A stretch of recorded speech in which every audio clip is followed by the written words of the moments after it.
Welcome to the English notebook YouTube channel. इस session में हम लोग हमारी एप्लीकेशन पर कंडक्ट हुए टेस्ट का हम लोग सोल्यूशन करने जा रहे हैं। हम लोगों ने T20 सीरीज के फॉर्म में एक क्वेश्चन के सोल्यूशन की सीरीज हम लोगों ने स्टार्ट कर रखी है। तो उसमें जो पेपर 1 हमारा जो रहा है एप्लीकेशन पर, उसमें जो नेक्स्ट 20 क्वेश्चन है उसका सोल्यूशन हम इस सेशन में करने जा रहे हैं। आपने अगर एप्लीकेशन पर टेस्ट नहीं दिया है तो आप जाकर जरूर दें, जिसका लिंक कमेंट बॉक्स में डाल रखा है। फ्री टेस्ट सीरीज है, उनको आप सॉल्व करें। और ये जो सॉल्यूशन हम लोग यहाँ पर डिस्कस कर रहे हैं, इनको भी आप अच्छे से देखें, इनके नोट्स बनाएं। कोई डाउट हो तो आप लोग मुझसे कांटेक्ट करें। चलिए बिना किसी देरी के हम लोग शुरू करते हैं सेशन को। फर्स्ट क्वेश्चन हमारे सामने दिया हुआ है, the bravery is an example of. जब भी एमसीक्यू पूछा जाए, ऐसे क्वेश्चन पूछे जाए जिसमें चार ऑप्शंस हो, तो आप चारों ऑप्शन को एक बार देखो, उसके बाद क्वेश्चन को जो है वापस पढ़ें। यहाँ पर bravery is an example of पूछा हुआ है कि ब्रेवरी किस चीज का एग्जाम्पल है। जो चार ऑप्शंस अगर हम देखते हैं, common, collective, abstract and material, तो हमें ये पता चलता है कि सारे के सारे ऑप्शंस हैं, ये नाउन्स हैं। ये कुछ नाउन्स के काइंड्स हैं, जिसमें कॉमन नाउन जो होता है वो एक ऐसे नाउन के लिए यूज किया जाता है which is shared by all. ऐसा नाउन जो एक से ज्यादा ऑब्जेक्ट के लिए कॉमनली नेम शेयर कर सकते हैं। कलेक्टिव नाउन जो होता है वो किसी ग्रुप का नेम होता है, like army, police, jury. Abstract noun जो होता है वो किसी ना किसी इमोशन या स्टेट या क्वालिटी, इसके नेम को हम लोग बोलते हैं। मटेरियल नाउन जो होता है वो किसी सब्सटेंस का नेम होता है, पदार्थ, सामग्री, जिससे हम कोई नई चीज बना सकते हैं। ब्रेवरी को अगर आप लोग देखोगे तो ब्रेवरी किसी पर्सन के ब्रेव होने की क्वालिटी को इंडिकेट करता है। उसको इसके लिए अगर हम बात करें तो ये ऐसा नाउन है जो इंटेंजिबल है, जिसको हम लोग टच नहीं कर सकते। तो आंसर इसका जो है वो सी रहने वाला है।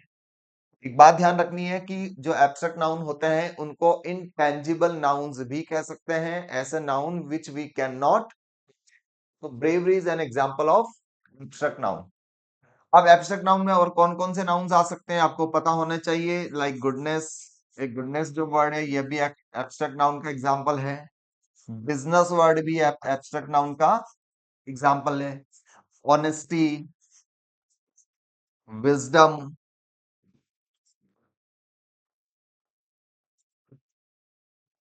ठीक है। इस टाइप के जो वर्ड्स होते हैं ये एब्स्ट्रैक्ट नाउन की कैटेगरी में आते हैं। चलिए नेक्स्ट क्वेश्चन की तरफ मूव करते हैं। क्वेश्चन आया है, identify the sentence with an appositive noun. Sentence में एपोजिटिव नाउन पूछा हुआ है कि किस पर्टिकुलर सेंटेंस में एपोजिटिव नाउन दिया हुआ है। देखो, जो नाउन्स होते हैं, जब आप लोग नाउन्स पढ़ते हो तो आप लोग नाउन्स के जेंडर के बारे में भी पढ़ते होंगे कि वो नाउन मैस्कुलाइन है, फेमिनाइन है, न्यूटर है या कॉमन नाउन है। आप लोग उसके नंबर के बारे में भी पढ़ते होंगे कि नाउन सिंगुलर है या प्लूरल है। ऐसा ही एक नाउन केस भी आता है। नाउन केस क्या होता है कि उस नाउन का सेंटेंस में क्या फंक्शन है। नाउन को तो आपने आइडेंटिफाई किया, लेकिन सेंटेंस में नाउन का रोल क्या है। नाउन सेंटेंस में एज ए सब्जेक्ट आ रखा है, एज एन ऑब्जेक्ट आ रखा है, एज ए कॉम्प्लीमेंट आ रखा है। तो ये जो सारे फंक्शंस होते हैं, इन्हीं को हम लोग नाउन केस कहते हैं। तो जब नाउन केस की बात आती है तो एक नाउन केस जो होता है वो एपोजिशन होता है। Noun in apposition. एपोजिशन का एक्चुअल मीनिंग क्या होता है, ये वर्ड बना है अपोजिट से। एपोजिशन वर्ड बना है अपोजिट से, और अपोजिट का मीनिंग होता है प्रॉपर। अगर मैं इसको बहुत ही सिंपल लैंग्वेज में समझाना चाहूं तो आई कैन से कि एपोजिटिव नाउन उस नाउन को बोलेंगे जब भी मान लो कोई नाउन लिखा हुआ है और उस नाउन के तुरंत बाद में एक वैसा ही वैसा, ठीक है, उसी नाउन के लिए एक दूसरा नाउन रखा रखा हुआ हो। फॉर एग्जाम्पल, जैसे मैं अगर कहूं my home town comma Bikaner. जैसे मैंने लिखा माई होम टाउन, कोमा लगाकर मैंने लिखा Bikaner is famous for bhujia. तो मैंने जब ये लिखा sentence, my home town dad comma Bikaner is famous for bhujia. ऐसे सेंटेंस में क्या हुआ कि यहां पर अगर मैं my home town is famous for bhujia लिखता तो भी सेंटेंस करेक्ट था, बट जब मैंने साथ में यहाँ पर बीकानेर लिखा, सिर्फ एक्स्ट्रा पीस ऑफ इंफॉर्मेशन देने के लिए, कुछ एक्स्ट्रा इंफॉर्मेशन प्रोवाइड करने के लिए, तो ये जो आपका बीकानेर, ये होम टाउन नाउन है, इसी नाउन के लिए एक अपोजिट वर्ड हमने लिखा, ये हो गया आपका नाउन इन अपोजिशन। ठीक है, तो कहने का मीनिंग हुआ किसी भी नाउन के तुरंत बाद में रखा हुआ नाउन जो उसी नाउन के लिए एक दूसरा वर्ड है। जैसे इस सेंटेंस में अगर मैं बात करूं, ठीक है, my brother dash a doctor works at the city hospital. मैंने लिखा माई ब्रदर, एक बार इसको आप भूल जाओ, मैंने लिखा my brother works at the city hospital, sentence यहां पर कंप्लीट था। बट जब मैंने सेंटेंस को मुझे लिखना था तो मैंने एक एक्स्ट्रा वर्ड इसमें ऐड किया, एक कुछ एक्स्ट्रा इंफॉर्मेशन मैंने ऐड की, साथ में मैंने लिखा अ डॉक्टर। तो यहाँ अ डॉक्टर और माय ब्रदर ये दोनों एक ही वर्ड हैं, एक ही पर्सन के लिए यूज हो रखे हैं। ठीक है, तो इस नाउन के तुरंत बाद में रखा हुआ ये जो नाउन है, ये नाउन इन एपोजिशन है। बाकी आप चार ऑप्शन में देखोगे, the flowers in the garden ये नहीं है बिल्कुल, क्योंकि इन द गार्डन जो है ये उसका क्या है, मॉडिफायर है, इसी नाउन के बारे में एक्स्ट्रा इंफॉर्मेशन दे रहा है। लेकिन लेकिन इस नाउन और ये वाला जो पार्ट है, ये वाला इन द गार्डन जो है, वो एक्चुअली उसके प्लेस को इंडिकेट कर रहा है, तो इसके बारे में डिफाइन तो कर रहा है, लेकिन इसी वर्ड के लिए सेकंड वर्ड नहीं है। मैंने लिखा she prefers to write with a blue pen, इसमें भी नाउन इन अपोजिशन नहीं है। The children played outside until dark, इसमें भी इसमें भी आपका अपोजिशन नहीं है। अपोजिशन जो है वो करेक्ट आंसर रहने वाला है इसमें A. My brother a doctor works at the city hospital. अब एक काम करना, कमेंट बॉक्स में आप लोग एक काम करना कि अपनी तरफ से कुछ ऐसे सेंटेंस जो एपोजिटिव केस में हो, एक दो एग्जांपल्स ढूंढ के या एक दो सेंटेंस जो है वो आप अपनी तरफ से बनाकर उसमें पोस्ट करना, तो मुझे पता चलेगा कि कितनी चीज है आपको ये समझ में आ गई है। एपोजिटिव नाउन का मीनिंग हम समझे, किसी भी नाउन के तुरंत बाद दूसरा रखा हुआ नाउन जो उसी नाउन को रिप्रेजेंट कर रहा है। नेक्स्ट है आपका, which of the following is a gerund functioning as a noun. यहाँ पर जेरंड के बारे में पूछा हुआ है, सेंटेंस में जेरंड को फाइंड आउट करो जो उस सेंटेंस में फंक्शन कर रहा है, किसका, नाउन का। ठीक है, आप लोगों को पता है कि जेरंड जो होता है वो V I N G form होता है, और वो किसी भी सेंटेंस में जब फंक्शन करता है तो वो नाउन का फंक्शन देता है। मैंने लिखा running is his favourite hobby. इस सेंटेंस में रनिंग दे रखा है जो यहाँ पर एज ए सब्जेक्ट आ रखा है। ठीक है, इज यहाँ पर क्या है, वर्ब है, एज ए सब्जेक्ट हमने आईएनजी फॉर्म लिखा है, ये जेरंड है। इसका आंसर जो है वो ए होने वाला है। बाकी आप देखो इसमें हमें मॉर्निंग दिखाई दे रहा है, मॉर्निंग जेरंड नहीं होता, बिल्कुल नाउन होता है morning. The running water suit her, यहाँ पर रनिंग वर्ड वाटर को डिफाइन कर रहा है, तो ये रनिंग जो वर्ड है वो एडजेक्टिव है, जिसको हम लोग प्रेजेंट पार्टिसिपल कहते हैं। इस सेंटेंस में रनिंग वर्ड प्रेजेंट पार्टिसिपल के तौर पे यूज हो रखा है। प्रेजेंट पार्टिसिपल वर्ब की आईएनजी फॉर्म जब एडजेक्टिव का काम करता हो, और वही वर्ब की आईएनजी फॉर्म जब नाउन का रोल प्ले करता हो, उसको हम लोग सब्जेक्ट कहते हैं। We will run the marathon next week, next week, इसमें तो आपको पता है जैसे कोई इसमें आईएनजी फॉर्म है ही नहीं, इसका करेक्ट आंसर रहने वाला है इसमें ए। चलो नेक्स्ट क्वेश्चन की तरफ मूव करते हैं। In which sentence is the noun used as an abstract noun. चार सेंटेंस दिए गए, इनमें से किस सेंटेंस में नाउन का यूज जो है वो एक एब्स्ट्रैक्ट नाउन की तरह हो रखा है, यानी एक एब्स्ट्रैक्ट नाउन का यूज हो रखा है। The bravery of the soldiers were commendable, तो सिंपल सी बात है, अभी हमने एक क्वेश्चन सॉल्व किया था, ब्रेवरी वर्ड जो है वो एब्स्ट्रैक्ट नाउन होता है। जब आप लोग प्रैक्टिस करना स्टार्ट करते हो, आप डेली प्रैक्टिस करते हो, तो आप ये चीज फील करना स्टार्ट कर देंगे कि बहुत सारे फैक्ट्स ऐसे हैं, बहुत सारे क्वेश्चंस ऐसे होते हैं जो रिपीट होकर आपके सामने आना स्टार्ट हो जाते हैं। क्योंकि देखो बात समझो, चीजें जो है वो एक बहुत लिमिटेड नंबर में है, तो जब आपकी प्रैक्टिस इतनी वास्ट होगी तो आपके सामने से वो सारे एग्जाम्पल जो है वो बार बार आपके सामने आना स्टार्ट हो जाएंगे। और वही सिचुएशन ऐसी होती है जब हमारे लिए पेपर जो है, चाहे पेपर का लेवल कैसा भी हो, वो पेपर हमारे लिए बहुत इजी बन जाता है। अब आपने एक बार रूल्स पढ़े, एक बार किसी एक बुक को पढ़ लिया, थोड़े बहुत क्वेश्चन सॉल्व कर लिए और फिर जाकर डायरेक्ट आप पेपर में एनकाउंटर करते हो और वहां पर फिर आप लोग अगर नहीं पेपर का लेवल डिफिकल्ट हो गया इन केस, तो फिर आप लोग लोगों के फेस की जो हवाई हो जाती है। क्यों ना हर एक टॉपिक की इतनी प्रैक्टिस पहले से कर ली जाए कि आपके सामने जो क्वेश्चन है वो रिपीट होकर आना स्टार्ट हो जाए। तो यहाँ पर आंसर जो है वो ए रहने वाला है। The bravery of the soldiers were commendable, ये एब्स्ट्रैक्ट नाउन है। The cat slapped on the window sill, cats की अगर मैं बात करूं कॉमन नाउन है। द लाइब्रेरी कॉमन नाउन है। द एथलीट ये भी कॉमन नाउन है। नेक्स्ट देखो, which of the following sentences uses a reflexive pronoun correctly. चार सेंटेंस दिए गए हैं और पूछा है कि सेंटेंस में रिफ्लेक्सिव प्रोनाउन का यूज करेक्टली हो रखा है। तो रिफ्लेक्सिव प्रोनाउन पढ़ने से पहले, क्वेश्चन को सॉल्व करने से पहले रिफ्लेक्सिव प्रोनाउन के बारे में जान लेते हैं। रिफ्लेक्सिव प्रोनाउन क्या होते हैं? ऐसे प्रोनाउन जिनकी एंडिंग या तो सेल्फ से हो या उनकी एंडिंग सेल्फ से हो, सेल्फ या सेल्व्स। तो इसका मीनिंग क्या होता है? खुद के लिए। तो सेल्फ जो वर्ड है ये सिंगुलर के लिए यूज होता है और सेल्फ जो है ये प्लूरल के लिए यूज होता है। यानी ऐसा रिफ्लेक्सिव प्रोनाउन जो सिंगुलर वर्ड को डिनोट करता है उसके लिए सेल्फ आता है और प्लूरल की बात करते हैं तो सेल्फ जाता है।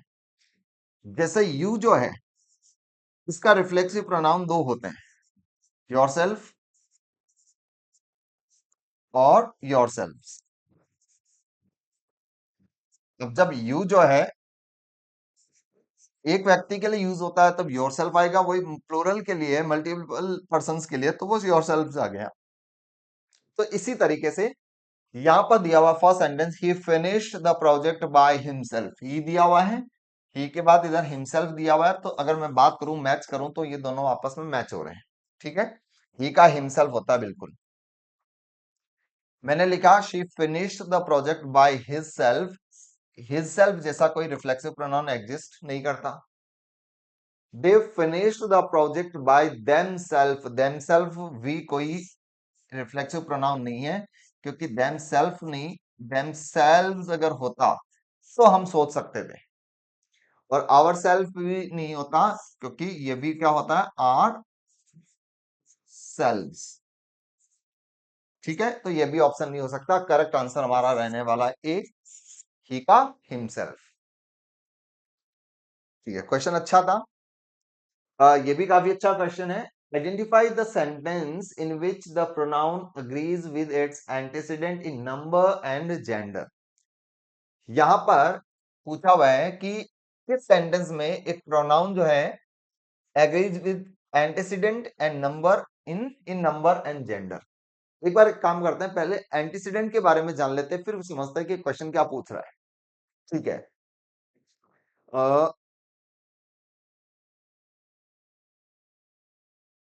देखो, एंटीसीडेंट दो वर्ड से मिलकर बना है, एंटे प्लस सीड। जिस वर्ड में एंटे का एक्चुअल मीनिंग होता है बिफोर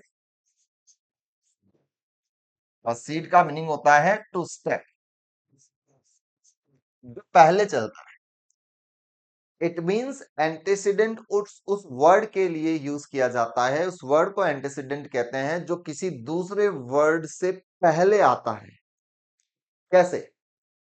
जैसे मान लो एक नाउन है और उस नाउन के बाद प्रोनाउन आया हुआ है, तो ये जो नाउन है ये नाउन इस प्रोनाउन का एंटीसीडेंट होगा क्योंकि इस प्रोनाउन से पहले क्या आ रखा है? नाउन आ रखा है।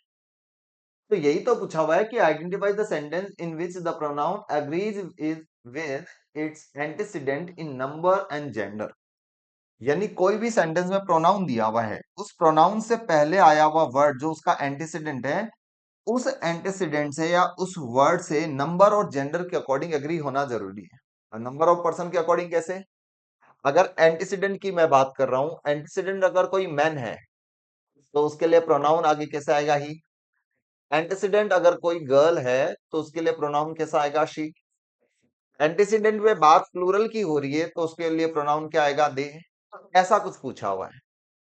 अब क्या है कि यहां पर पूछा हुआ है every student must bring their notebook. तो यहां पर देखो देयर की बात हो रही है और देयर से पहले एवरी स्टूडेंट की बात हो गई। ठीक है, तो एवरी जो वर्ड दिया हुआ है, इस एवरी वर्ड का जो प्रोनाउन यानी इसके लिए दोबारा जो प्रोनाउन यूज होगा वो हिज या हर होगा, या तो हिज होगा या हर होगा, ये पॉजिटिव एडजेक्टिव की अगर हम बात करें तो। ठीक है, each of the boys has his own locker, यहां पर ईच की बात हो गई, इधर हिज आ गया। ठीक है, एग्री कर रहा है, मुझे लग रहा है his own locker. Both of the girls forget her umbrella, जब बात बोथ की हो रही है तो बोथ के लिए हर नहीं देयर्स आना चाहिए, और निदर के लिए यहां पर वापस देयर आ गया, निदर के लिए भी सिंगुलर यानी हिज और हर आना चाहिए।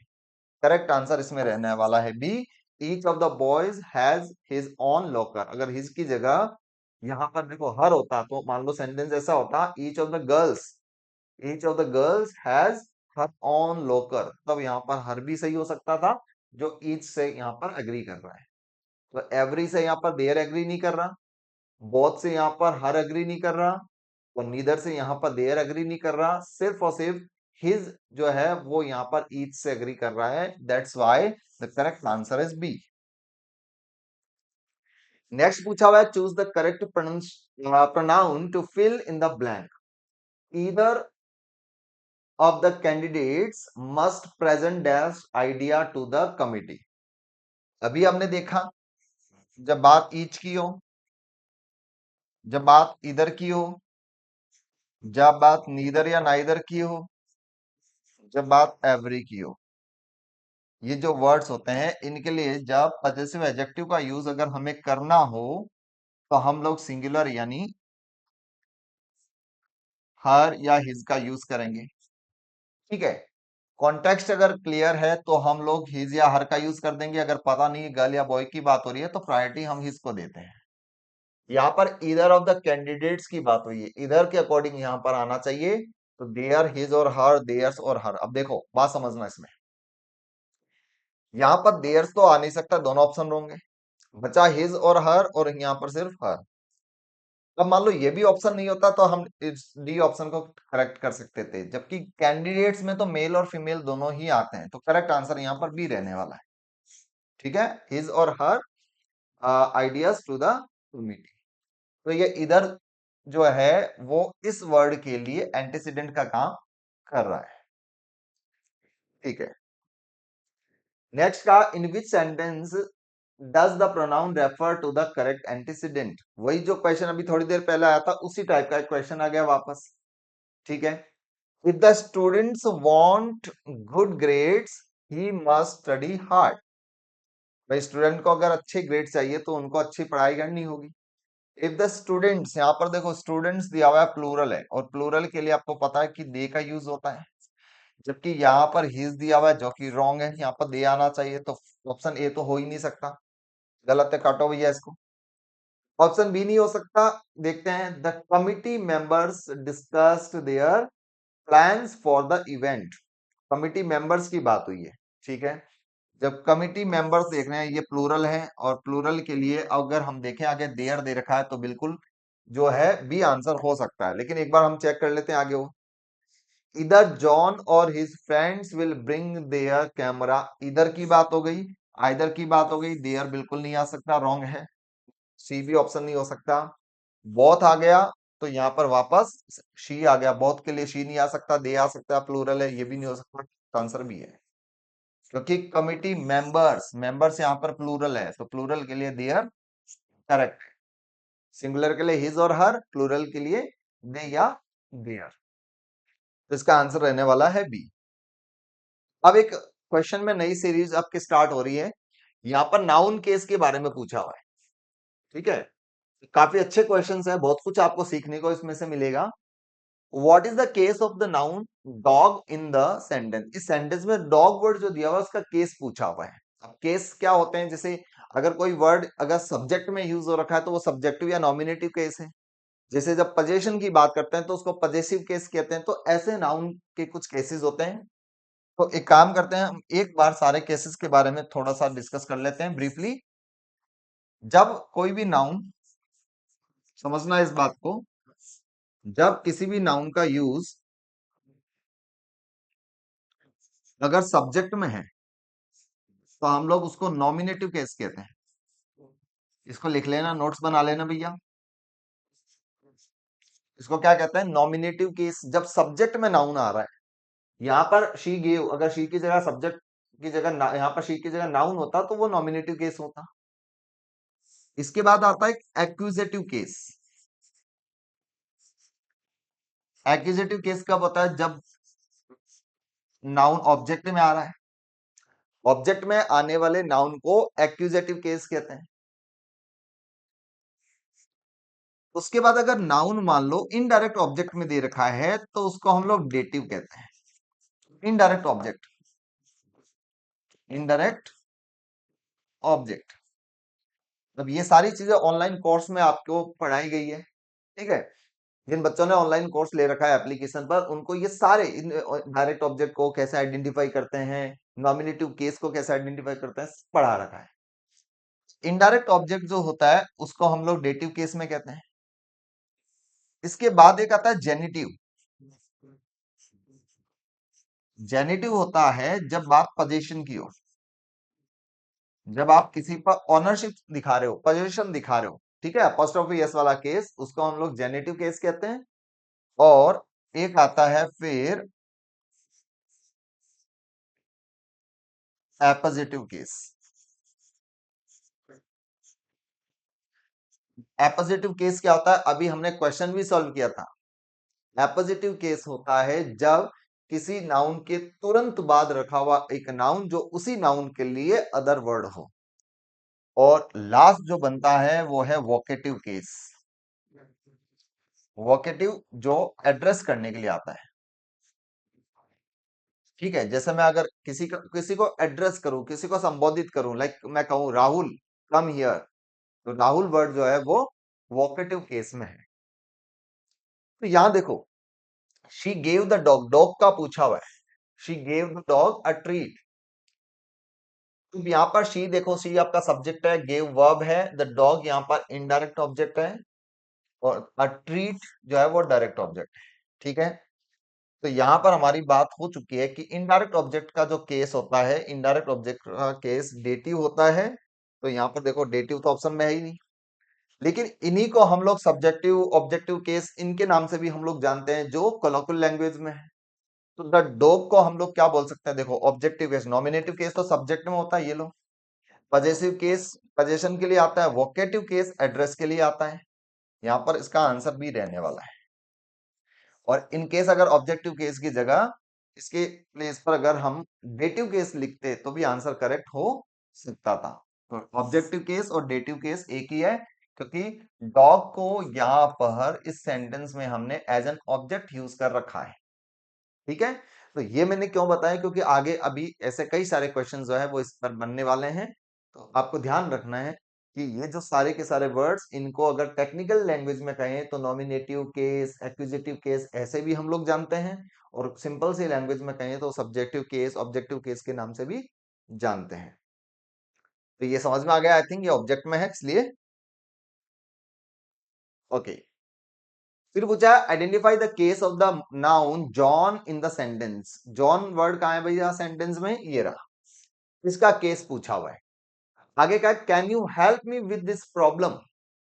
तो देखो सेंटेंस आपका ये है can you help me with this problem, लेकिन इससे पहले हमने जॉन का नाम हमने लिया है, ये एड्रेस किया है, हमने उसको एड्रेस किया, उसको संबोधित करते हुए हमने कहा है। और जब भी बात संबोधित करने की हो, तो देखो अभी हमने पढ़ा कि एड्रेस के लिए वोकेटिव केस का हम लोग यूज करते हैं। तो यहाँ पर वोकेटिव केस का है, ये लो, ये आंसर जो है वो D is the correct answer.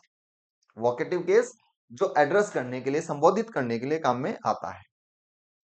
Identify the case of the underlined noun. Underlined noun का केस पूछा हुआ है, देखो यहाँ पर अपोस्ट्रोफी दिया हुआ है, अपोस्ट्रोफी मींस पोजीशन की बात हो रही। और अभी हमने पढ़ा जब बात पोजीशन की हो तो उसको हम लोग जेनिटिव केस कहते हैं। पोजीशन की बात होती है तो जेनिटिव केस कहते हैं। नॉमिनेटिव केस होता है सब्जेक्ट, एक्यूजेटिव केस होता है ऑब्जेक्ट, डेटिव केस जो होता है वो होता है इनडायरेक्ट ऑब्जेक्ट, और जेनिटिव केस होता है पजेसिव केस। तो करेक्ट आंसर आपका यहाँ पर डी रहने वाला है। जेनिटिव मींस जिसमें बात पोजीशन की हो, क्योंकि apostrophe s लगाकर हम possession को शो करते हैं, तो इट मीन्स पजेसिव केस यानी आपका जेनिटिव केस में आ गया। नेक्स्ट दिया है the manager assign the task to the new employee. Task पूछा हुआ है, ठीक है। इस टास्क वर्ड का पार्ट ऑफ स्पीच क्या है, ये पूछा हुआ है। तो एक बार चार ऑप्शन देखें, नॉमिनेटिव, एक्यूजेटिव, जेनिटिव और डेटिव पूछा हुआ है, ठीक है। तो द मैनेजर यहाँ पर सब्जेक्ट है, इट मींस नॉमिनेटिव केस है। असाइंड वर्ब हो गई। ओके, द टास्क यहाँ पर पूछा हुआ है, ऑब्जेक्ट है ये, ठीक है। कौन सा ऑब्जेक्ट है ये, डायरेक्ट ऑब्जेक्ट है, तो इसमें हो जाएगा एक्यूजेटिव केस। क्योंकि डायरेक्ट ऑब्जेक्ट या ऑब्जेक्ट ओनली तब तो रहता है एक्यूजेटिव केस। डेटिव केस कब होता है, जब इनडायरेक्ट ऑब्जेक्ट की बात हो, ठीक है। इनडायरेक्ट ऑब्जेक्ट और डायरेक्ट ऑब्जेक्ट ये आपको पढ़ाया जा चुका है, ठीक है। जो व्हाट का आंसर होता है, व्हाट का रिप्लाई होता है, वो डायरेक्ट ऑब्जेक्ट होता है। और जो हुम का रिप्लाई जो होता है, ठीक है, वो आपका इनडायरेक्ट ऑब्जेक्ट होता है। तो ये टास्क यहाँ पर व्हाट का रिप्लाई है, डायरेक्ट ऑब्जेक्ट है। नेक्स्ट है identify the case of the underline noun the children's toys were scattered all over the room. चारों तरफ बच्चे के जो टॉयज है वो बिखरे हुए पड़े हैं। तो इसमें चिल्ड्रंस के बारे में पूछा हुआ है ना। कुछ और बच्चे कंफ्यूज हो सकते हैं, सर चिल्ड्रंस तो होता ही नहीं है। अरे वो प्लूरल में नहीं होता। अपॉस्ट्रोफी एस लगाकर तो हम प्लूरल थोड़ी बनाते हैं, हम तो पोजीशन को शो करते हैं, ठीक है। तो जब चिल्ड्रन है वो ऑलरेडी प्लूरल है, तो इसके साथ में एस लगाकर हम प्लूरल वापस नहीं बना सकते। लेकिन हाँ, ये प्लूरल का क्या है, पजेसिव केस। तो पजेसिव केस जो होता है, उस पजेसिव केस के लिए कौन सा, पजेसिव केस के लिए कौन सा केस जो है, हमने अभी पढ़ा था पजेसिव केस को हम लोग बोलते हैं जेनिटिव केस। तो देखो, नॉमिनेटिव सब्जेक्ट हुआ, अक्यूजेटिव ऑब्जेक्ट हुआ, इनडायरेक्ट ऑब्जेक्ट डेटिव केस हुआ, जेनिटिव इज द करेक्ट आंसर। देखो, एक क्वेश्चन सॉल्व किया तब तक थोड़ा डिफिकल्ट लग रहा था, लेकिन जब आगे क्वेश्चंस फ्रीक्वेंटली आने लगे तो हमारे लिए भी इजी हुआ, और जो फैक्ट्स है वो हमें अच्छे से प्रिपेयर भी हमारे हो गई। Identify the case of the underline noun the doctors examine the patients record. Simple सी बात है, रिकॉर्ड की बात हुई है, ठीक है। अब ये रिकॉर्ड क्या है, अब देखो यहाँ पर क्या है, नॉमिनेटिव, एक्यूजेटिव, डेटिव और जेनिटिव।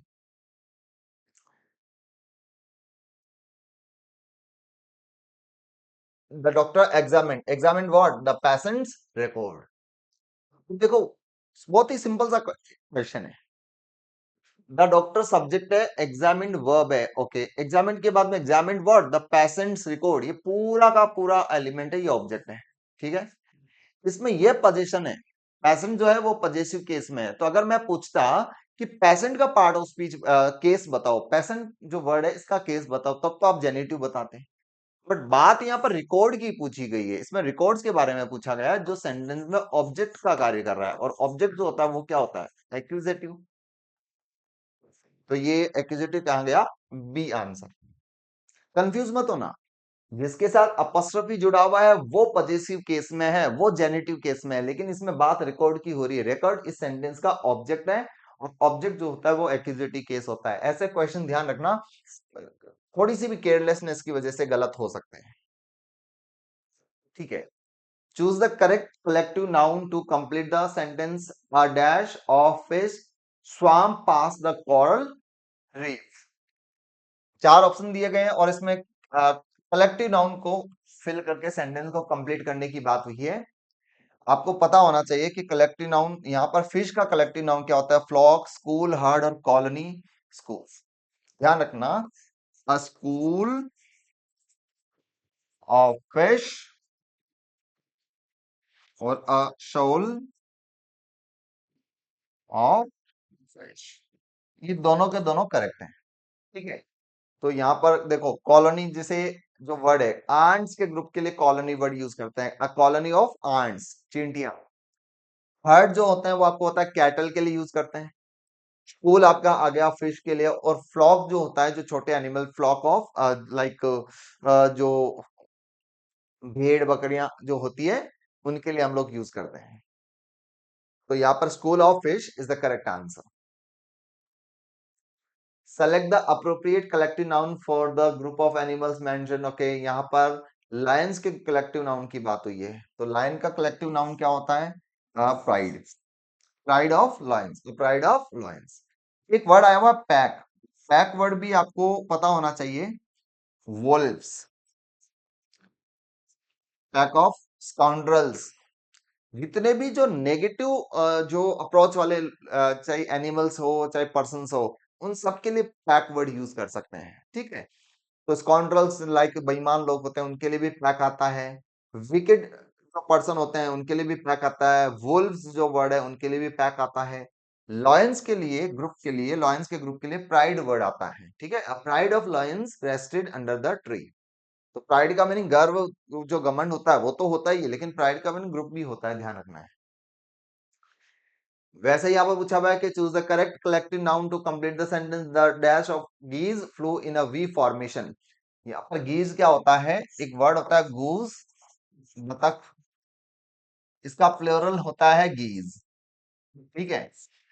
तो इन गूज और गीज, गीज के ग्रुप के लिए क्या वर्ड आता है? स्वाम जो होता है, स्वाम, इनके लिए ये आता है बीज के लिए, मधुमक्खियां वगैरह जो होती है इनके ग्रुप के लिए स्वाम आता है, ठीक है। गीज जो वर्ड है इसके लिए ध्यान रखना, गैगल वर्ड आता है, ट्रूप आर्मी के लिए आता है, पैक अभी हमने थोड़ी देर पहले बताया स्कॉन्ड्रल या वोल्व्स के लिए आता है। गैगल ऑफ गीज, जो ये गूज बर्ड जो है इसके ग्रुप के लिए वर्ड क्या आता है? गैगल। तो gaggle of geese flew in a V formation, ये बर्ड जब आसमान में फ्लाई करते हैं तो एक वी फॉर्मेट बनाकर, वी शेप में जो है वो आसमान में उड़ते हैं। जब हम डिस्कस करते हैं तो देखो, किसी एक क्वेश्चन को डिस्कस करते वक्त हम उससे रेलेवेंट डेटा जो है वो भी आपके साथ शेयर करते हैं, और वो आपके लिए किस तरीके से बेनिफिशियल रहता है, देखो ये आपके सामने आ गया। Select the appropriate collective noun for the group mentioned. यहाँ पर देखो वोल्व्स के ग्रुप के लिए पूछा हुआ है, तो सिंपल सी बात है, अभी हमने कहा था जितने भी नेगेटिव चीजें जो होती है या वोल्व्स या स्काउंड्रल्स के लिए पैक वर्ड आता है, यहाँ पर आंसर जो है वो डी रहेगा। A pack of wolves howled at the moon. Identify the gender of the noun in the sentence. The author signed copies to their book at the event. Okay, यहां पर ऑथर वर्ड का gender पूछा है, ठीक है। Underline इसमें actually noun in the sentence, okay underline भी नहीं दिया, चलो मैंने कर दिया। Author signed copies of their book at the event. अब ये देयर जो है देखो, ऑथर्स का नाम है, the author signed copies of their book at the event. Author word का जेंडर पूछा हुआ है, तो सिंपल सी बात है, ऑथर राइटर के लिए यूज होता है, ऑथर का फेमिनाइन होता है ऑथरिस, ये मैस्कुलाइन है। ए ऑथर जो है वो क्या है? मैस्कुलाइन। ऑथरिस जो है वो इसके लिए आ जाता है, जो ऑथरिस फेमिनाइन के लिए आ जाता है, तो यहां पर आंसर हो गया हमारा ए। चलो, इतने ही क्वेश्चन थे। इन सारे क्वेश्चंस को वापस देखो, बहुत कुछ चीजें आपको सीखने को मिलेगी। इनमें से कोई नया फैक्ट अगर आपको मिलता है तो उसके नोट्स भी बनाओ, ठीक है। तो इस तरीके से आप धीरे धीरे धीरे धीरे धीरे आप एग्जाम के लेवल तक पहुंच जाएंगे। आप किसी ऑथेंटिक बुक का भी रेफरेंस ले सकते हैं। और इसी के साथ एक चीज जरूर मैं बताना चाहूंगा, जो हमारी एप्लीकेशन है इस नाम से प्ले स्टोर पर, द इंग्लिश नोटबुक, इसको आप लोग प्ले स्टोर से डाउनलोड करना, और उसमें फ्री टेस्ट नाम से जो फाइल दे रखी है, उस फाइल में जाकर आप जितने भी जो टेस्ट अपलोड कर रखे हैं उनको आप दो। उनके सोल्यूशन के लिए जो वीडियोस दो आ रखे हैं, और नए वीडियोस और भी इन फ्यूचर आने वाले हैं, है ना। डेली 7 o'clock आपको एक लेक्चर आपको मिलता रहेगा। इस तरीके से अगर साथ साथ चलोगे तो एक 360 डिग्री एनालिसिस करते हुए हम हमारे टारगेट को अचीव कर लेंगे। ठीक है, बाय बाय।